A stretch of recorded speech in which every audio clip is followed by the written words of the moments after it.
All right, Brian. So after postseason pintail banding, what do you guys go into? So we kind of, our program, we basically are following what the birds are doing. And so postseason, we've got a lot of birds that are in the valley, but a lot of them are going to leave really soon, right? So February, March, April, most of the migrating birds have left, and we're left with kind of our local birds. And so that's when we kind of transition into nesting season. And so we'll, February, March, April is where we really start promoting the wood duck program, kind of getting the boxes ready, getting them ready for nesting season. Yeah. And then April, May is when the mallards and, the more local birds are going to start nesting. And so we've got a lot of new nesting programs. Yeah, so like we're going to wood duck, like Brian said, egg salvage, wheat, rice, levy program, and then we also have the fallow ag program, which is basically for fields that don't get planted during the growing season. We pay farmers. It's still a bid program because it's a new program. We're trying to see what the farmers want to be paid for this type of deal. But and this is in partner with Department of Fish and Game. And these farmers are bidding on, hey, I would like this much money to not plant my field and leave it for nesting cover. That not plant it or let the weeds grow because it's advantageous for them to manage their weeds because that's less weed seeds in their field for the next growing season. Gotcha. And so, again, just tell us what you want. Yep. If it's super high, obviously we won't fund you, but if it's a reasonable amount that, falls within a certain amount of the other bids, we'll fund you guys. Okay. And then a lot of that, too, is also cover crops. So there's a huge push. There's been a huge push going to organic farming. I mean, you see it in the grocery stores. Half of the produce section is organic. And so that means they can't use herbicides, pesticides, certain types of fertilizer, stuff like that. And so what they'll do is plant cover crops, which improve soil health. So just having a living root in the soil increases the microbial activity in that soil by like 10,000 or something crazy. Wow. And then a lot of those plants also fix nitrogen in the soil, so that's less money that these farmers have to spend on chicken manure and stuff that's really expensive to fertilize their fields to get their crops to grow well. So a lot of these guys will plant vetch is a good one. Beans is another one that fix the fertilizer into the soil themselves as part of a rotation through their and this field. is all habitat nesting habitat. So ducks love vetch. It's entangled, thick, gnarly, dense nesting habitat. Again, grown next to rice fields with good brood habitat, grown next to wetlands, stuff like that. And so we have that fallow ag program that farmers can apply for. And the fallow ag, the wheat program, and the rice levy program are now all funded through California Department of Fish and Wildlife via the Nesting Bird Habitat Incentive Program, which is that I believe is $10 surcharge you guys saw on your upland stamp. Yeah. So a lot of that money is going to improving habitat to improve our local. Okay, so those monies are going back into improving as much habitat. as people like to think that like that money is going to waste. No, a lot of the funding that me and Brian get for pintail trapping, mallard banding, nesting programs, a lot of that comes from duck stamp money. Okay, that's great. That's great information because a lot of people don't know where that money goes to. Yeah, and a lot of people have been, notice that $10 increase. Yeah, right? no, it's a big increase on a $20 This is where validation. That increase is going. So in the future years, the goal is to fund these types of fields for local nesting birds. And that's where that extra $10 is going. Okay. And so it's a guaranteed source pretty much every year. I think right now, I mean, our enrollment's low. It's a new program. Farmers are feeling it out. I mean, their livelihoods are on the line when they enroll for something like that. I mean, rice is paying this past growing season. Rice was the highest it's ever been, and so they were making a lot of money off it if they had the water to grow during the drought. But I mean, they're putting their livelihoods on the line to enroll in one of our programs. So a lot of them are still kind of feeling it out, making sure the program's legit, making sure that it's easy to participate in. That we're not doing anything drastic to their farming practice, stuff like that. So we hope to build our enrollment through the years and hopefully get enough habitat on the ground to really make a big difference. Do you think we'll see more farmers enroll as the program ages? Oh yeah, for sure. Okay. Yep. Word of mouth I think is big with farmers. They all talk to each other. I mean, sometimes it's funny, like they all seem to relate. Oh yeah, I know him. He's my cousin, and this is my uncle, and all that. So word of mouth, small community. Yeah, word of mouth is huge. So hopefully we can get a good reputation with all these programs, and everybody wants to apply, and we can get a lot of habitat in the ground. Okay, perfect. Yeah. So once nesting season kind of simmers down, and that's July, late July. Mid-July, kind of pretty much most of the nesting in the state's done. We kind of transition into our summer mallard banding. And so we work closely with U.S. Fish and Wildlife Service, State Department of Fish and Wildlife, and we're actually contracting. We try and catch 1,000 mallards every summer. And so we're targeting kind of local California mallards during that time period. And depending on the habitat conditions, we sometimes will go to the grasslands in June. Usually the grasslands is a little earlier, and we're not getting a lot of adults down there. But if there's a good production year down there, we'll pick up a lot of the juveniles down there in June. And just talking, being local, like if those birds are down there in June and you're banding them, those are going to be considered local mallards. Yes. Correct? Yeah. So most of the birds that are going to migrate have already left by February, March. Okay. Sometimes they'll linger into April. You probably noticed on the bird surveys this year, the breeding pair counts, there was a lot of shovelers, widgeon, birds that don't breed in California. So those numbers are kind of deceiving on the increase of breeding birds in California, because most of those birds actually aren't breeding here. They just stayed a little longer with the wet spring that we had, right? So we transitioned into our local birds. And like I said, we'll be in the grasslands some years in June. And then usually July, August, we'll kind of start moving farther north. So sometimes if the habitat's right, we'll be in the Sacramento Valley. To last year, the water conditions were so bad, we actually had to go all the way up to Oregon to start catching birds. But generally, if Tule Lake has water and Lower Klamath have water, that provides a ton of molting habitat. So our goal for the summer banding is to catch molting adult mallards and the local hatchier birds that just hatched, right? So our problem this year is we went out banding at Lower Klamath, and we saw so many young birds that were too small to band. Which is and what great. do you mean too small to band? So the bird has to be a certain size before it can actually hold the band, or it'll just fall off of his foot. Okay. So if you band a duckling to fit the duckling's leg, it's going to grow, and it's not going to fit on the bird when it's an adult, right? So you have to wait till their legs developed enough where it'll fit a band on there. So it's good and bad news. We had ducklings, but we couldn't band them. The production in northeastern California this year was phenomenal. I mean, I did a giant scouting loop across the whole northeastern, all the refuges from Honey Lake, Ash Creek, Tule Lake, Lower Klamath, and the production was phenomenal this year. But the habitat conditions got worse as the summer started and moved on, right? So Lower Klamath lost a lot of the water, but fortunately Sump 1B at Tule Lake had a lot of water. So in those years, we run up and we'll actually do night lighting.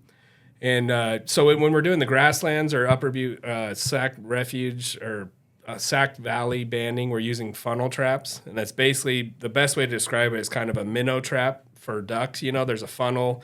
You bait the funnel, the birds swim in there, and then they can't figure out how to get out. So it works really well on young birds and then molting birds that can't fly, right? So, and then during the summer, we'll also do night lighting. So if you have a big unit, Sump 1B, some of those units up at Tule Lake Klamath have big units of water when they have water. And we'll actually go out at night in airboats, and we'll drive around at night with a spotlight, and you can kind of shine it on the bird, and it kind of stuns them, and then you can drive up on the boat and scoop them up with a net, put them in a crate.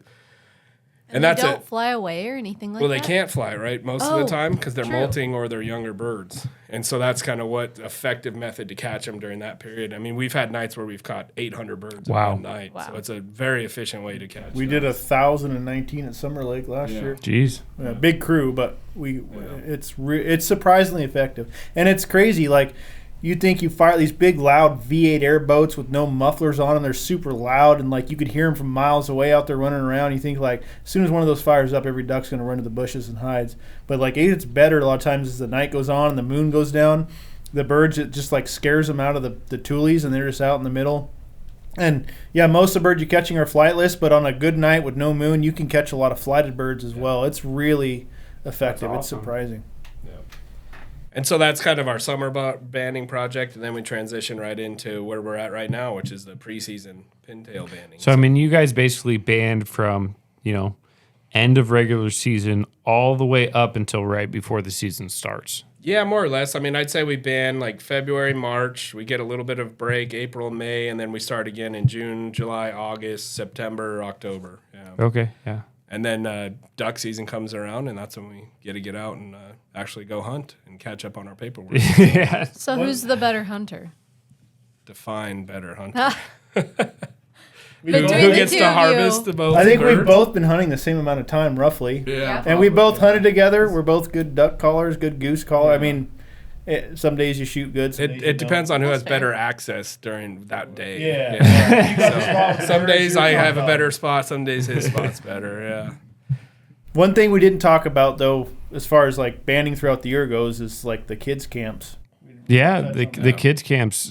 Yeah. So one of the things that I'm a part of being in the hunt program is the summer kids camps, and we run this year. I think we ran 4 or 5 weekend camps at Grizzly Ranch, and one of the activities that we do is duck banding, and we will have Jason or somebody else that's working for the Waterfowl Program at the time come in and band egg salvage ducks for the kids, show them how to band. They get a band and release those ducks. And I will tell you, it is one of the most looked forward to events that we have the whole weekend. You know, the kids are always asking, what are we doing today? What are we doing today? What are we doing today? And I'm like, oh, we're going to go shoot rifles and we're going to learn hunter ed, and then we're going to go band ducks. And they go, band ducks? They're like, live ducks? I'm like, yeah, of course they're live ducks. They're baby ducks. And they get all excited. So we get them out there and then kind of hand them off to Jason or whoever else is there, and they get to explain what the process is and where these ducks came from and what the band signifies. I can't speak. Signifies. That's me too. Signifies for the ducks, you know, the social security number that you're talking about. And it kind of really brings them full circle for our hunter ed and what we're doing to help waterfowl and wetlands. And I think, I don't know, me personally, seeing those kids and seeing how excited they get to handle those ducks and put the bands on them. And it might just be, you know, a 10-year-old kid being excited to hold a live animal. But I think it really sticks into them that this is something important, and this is something that, you know, hey, my dad or me later on can go potentially harvest this duck that has this band, and I put the band on it. And it's something that really resonates with these kids to show them what we're doing as Jason's job with the egg salvage. Like these ducks that we are bringing came from, you know, milk cartons that were salvaged in an egg facility to be hatched, to be brought to Grizzly Ranch and then released. It's an amazing full circle moment. I mean, I got to see that firsthand when I helped. Yeah, with you got to do it. You got to band one Yeah. to release one. Yeah, I mean, it was cool to kind of see that full circle moment, and like all the kids are like, "What are you gonna name your duck? What am I?" You know, Yeah, and they get so excited about it. Yeah, and then they get to release it, and then they see them all like huddled together, and then they're like still learning because they're so curious about this thing that they just named and they got to do. You know, they and personalize it as much as they can. Yes. And That's one of the huge benefits to the Egg Salvage program is like all the other programs we talked about. I mean, we have volunteers out, but that's the one program where you can take any kid from anywhere, any background, and get them out and put their hands on a bird, because you don't need waiters. You don't got to be up at 5 a.m. fighting mosquitoes. I mean, it's just the birds are in a hatchery. I mean, for those who don't know, we bring the eggs from the farm fields to a hatchery. They go into incubators. They get hatched. So these kids, a lot of times when they show up, there's birds hatching out of the eggs. They love that. The hatchery manager is typically in there with them. They do what's called candling an egg. They get to stick a flashlight up to the egg, and you can see the embryo moving around. Or a lot of times it's a duckling fully developed, almost ready to hatch. So you can see them pecking at the eggshell. They get to see all that.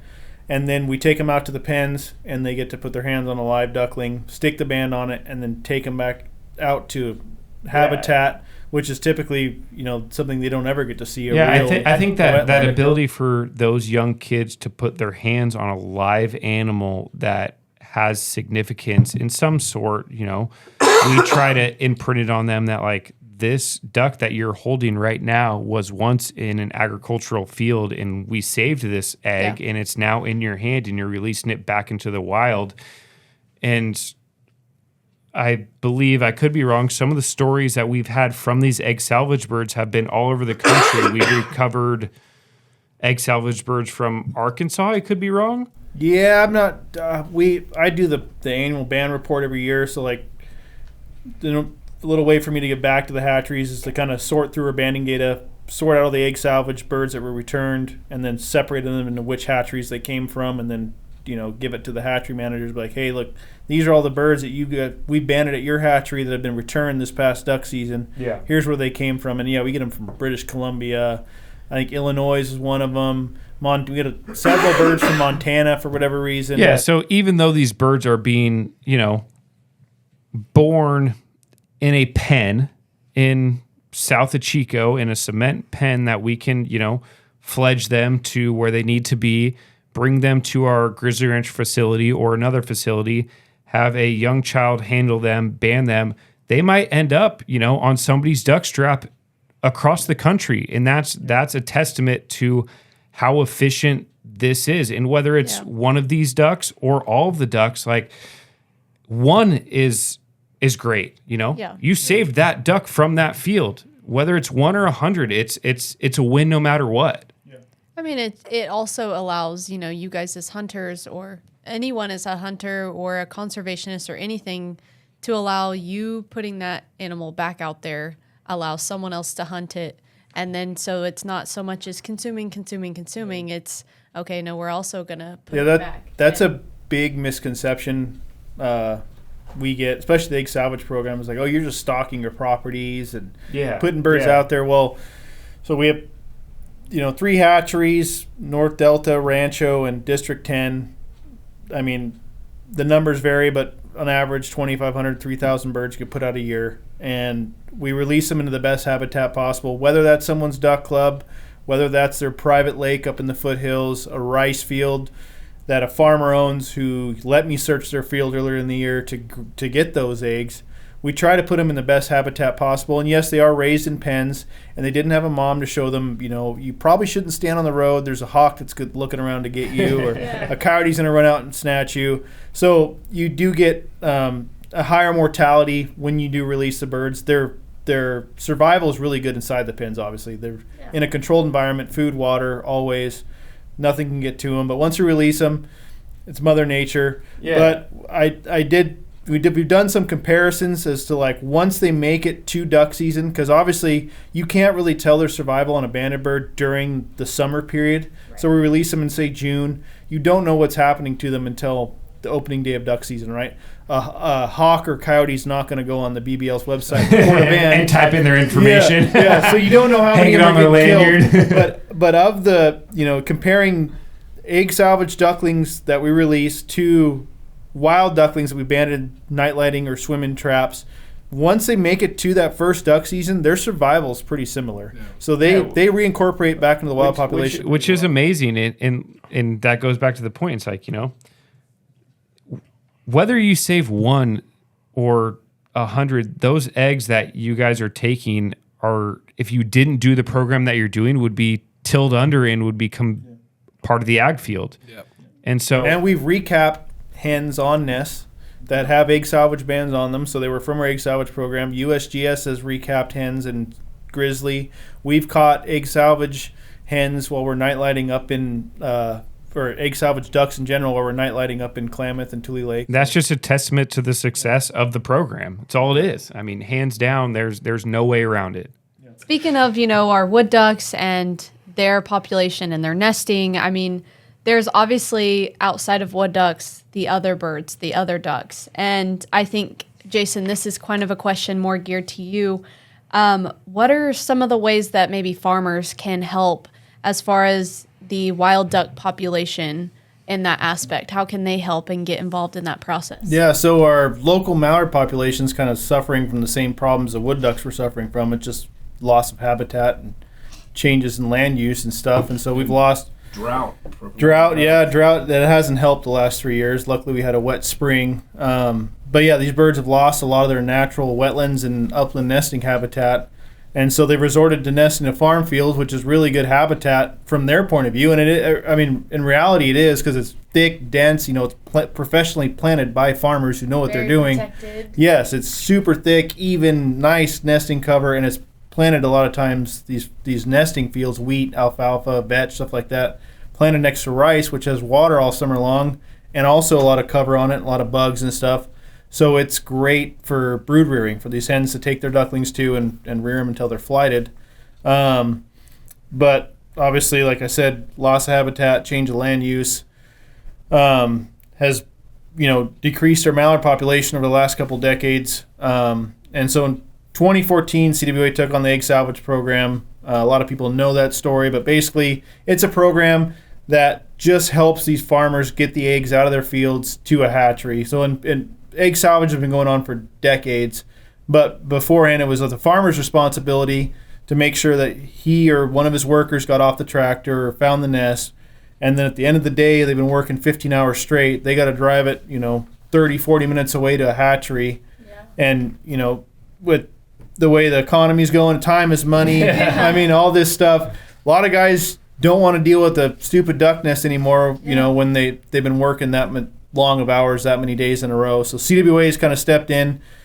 And for egg salvage, it's really two things we provide. One is if you find a nest, we can run out and grab it from you and take it to the hatchery. You can leave it on the tractor. All it is one text, one phone call to myself, and it's off of your hands. Just leave it at the corner of the field, leave it on your tractor, it's gone. The other one is if you got a field and you see a bunch of birds flying over it and you think there might be a nest or two in there, you can give me a call as well, and we'll get in there a day or two before you disc the field or mow it or whatever, and we'll sweep it with quads and ropes, flush the hens, find the eggs. That way you don't have to worry about disking a nest into the ground or getting off the tractor every time you flush a hen looking for the nest. We'll get that done before you get in the field. And then recently we've kind of started some nesting programs which actually pay farmers to do more duck-friendly practices. So the first one was the wheat program.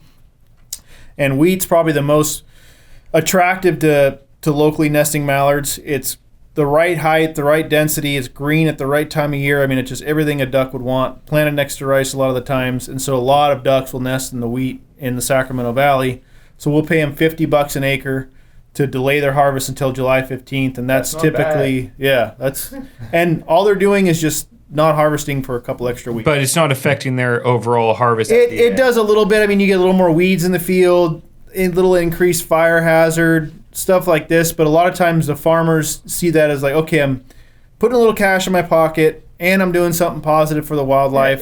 I'm going to enroll the field. With a little bit of a risk, you got to win. Yep. So they enroll, and you just basically don't harvest until July 15th. After that, you're free to do as you wish.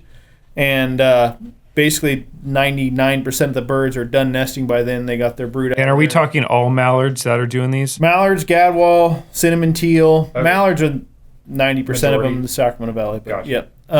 And then we also have two new programs, the rice levy program. And so back in 1994, CWA did a study where they searched these rice levees in these fields that had vegetation growing on them. And I think one field produced 1,400 ducklings. Wow. Just on the nests that were nesting on the rice checks, like where you have your duck blind. Yeah.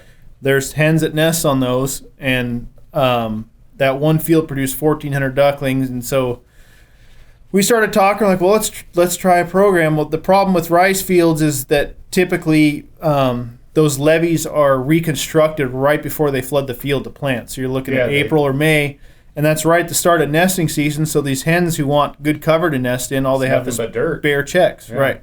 And so we're like, well, we'll pay them. This year and last year, this growing season is the first year of the program, and we are opening enrollment in 5 days for the next growing season. But right now we're leaving it as a big program because it's hard to really gauge what kind of costs it costs the farmers to either ridge those checks before January 1st or leave them from the previous growing season. And so you're looking at some water control issues. Obviously the checks can be weathered. Mm-hmm. It's hard to control water. They have a lot of pests on them, and the brush on those checks can harbor a lot of eggs and stuff for insects that can then bloom during growing season and affect the rice fields. So we're leaving it as an open bid. And then obviously if we get bids that are way too high, we won't fund them. But we didn't have that issue last year. And so basically farmers can tell us what they want, apply for the program, and then they either have to reconstruct their levees before January 1st or don't touch them at all, leave the vegetation on there, and then come, April, May, June, when these birds want to nest, there's ample vegetation. On the fields that were enrolled this year, I was out there searching them. It was neck tall. Some of it was overhead, and that was in end of May. Are we seeing nests already on these? Yeah, we found okay, nests on so automatically we're seeing nests coming on. Yep. No, it's a proven nesting habitat for sure. So, because what's the unfortunate reality? Say if both of you aren't, doing your job as biologists and doing these programs. I mean, will ducks just naturally decline? I mean, it's hard to say. I mean, they're wild animals. Our local nesting birds are declining, but these birds have wings and they can fly thousands of miles. So if habitat's not good in one area, they can move to another one. Right. We're just trying to help our local population along because it had been so strong in the past. I mean, California was one of the number one mallard shooting states in the country. Yeah. I mean, we had at one point almost 600,000 mallards breeding in California. So we're just trying to get numbers back up to where we want them. And the only way to do that is to put habitat on the ground. Mallard, if we quit these programs and me and Brian quit, went tuna fishing for the rest of our lives. Who's a better fisherman, you or him? Let's see. Tuna. Jason's a better fisherman. Okay. I'll give him credit when credit's due. There but you when go. salmon comes in the picture, river fishing, he's all day long. He's a river you. guy. Yep. Ocean, I'll probably take that. But yeah, so if we quit our jobs today, they'll find a place. Mallards wouldn't go extinct, but we're trying to increase the populations, and I mean, you got to do what's right. This is what the egg salvage program is built on. Yeah. The amount of, we release 2,000 to 3,000 ducklings a year from that program. Is that supplementing the whole Pacific flyway mallards? Absolutely not. Is it the right thing to do to rescue all those nests out of those farm fields before the tractor gets to them? Absolutely. I would agree, yes. It's nice to at least have the boxes because who knows? Maybe those little ducklings stay right there and they grow up and they're like, this looks perfect for me. I mean, you just don't even know. Jump 40 feet anymore. This is good. Yeah. So, we've touched a lot on all the different areas of ducks. I mean, what does kind of the duck population and all the different species, what does it kind of what are we looking at, as far as things going forward? Wood ducks, what are we looking at? How are pintails? I mean, what are some good What's the research telling us? Yeah. So our local mallards are struggling. I think I got my notes. They're down 38% from the long-term average. Okay. But a lot of these populations are based on habitat conditions, and we've been in the 3-year drought the last 3 years, and that was brutal on our local populations. So it's not like these birds are just dying, right? They're moving farther north to find better habitat conditions. So when we saw those low numbers in California, we saw high numbers in Alaska, right? So it kind of sometimes shifts. But overall, when you have dry winters, you're not going to have very big production that next year. So last year we had a very wet winter.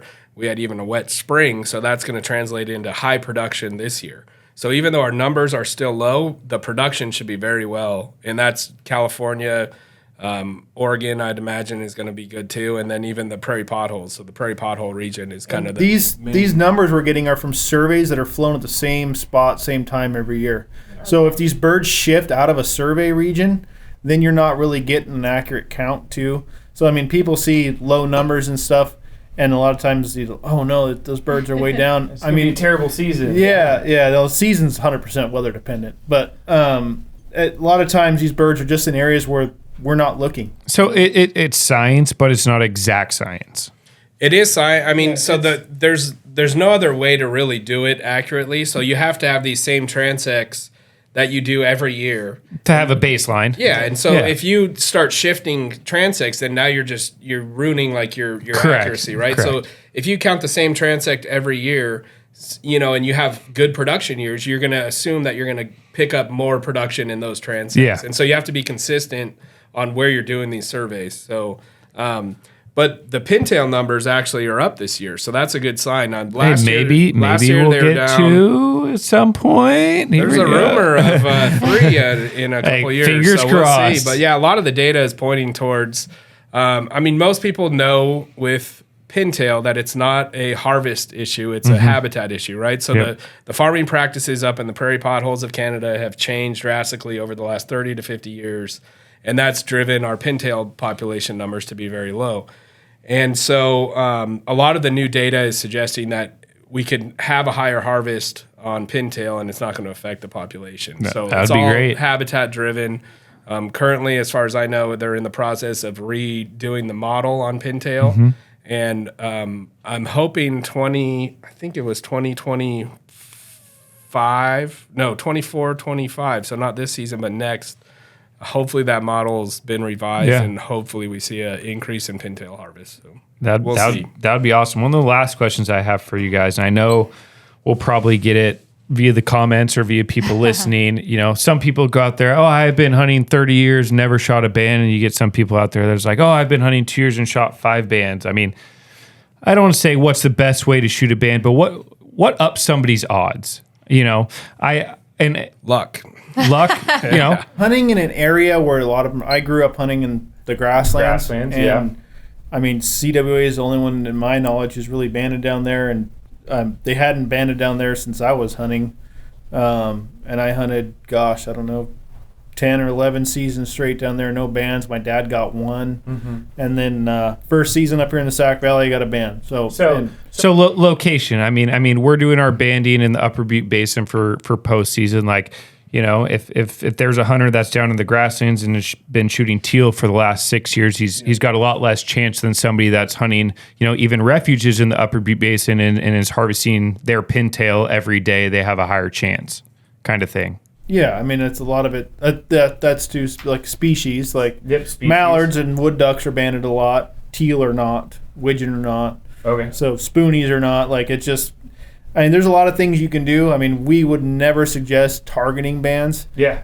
That's bad for data, even though some people think it isn't. And anytime you're specifically targeting bands, you're skewing that data, and it just doesn't help our models or any of that. So definitely. I would stay away from that. But if band, it's like you said, it's all luck. Eventually, you will get. It's a numbers if you're game. If you're shooting a lot of birds, game. eventually you will get one. Yep, just be patient. I thought I'd never get one after 13 years of hunting and seeing several of my buddies shoot bands right in front of me. I thought I'd never get one, and then I got one. It broke the ice, and I got at least one every season ever since. Yeah. All right, so we've definitely asked these guys a lot of questions about their background, their biology, you know, where they come from, conservation. But if there's anything that you want to know as far as questions or anything that you want to ask these guys directly, leave it in the comments. Let us know, message us directly, and we will get back with you.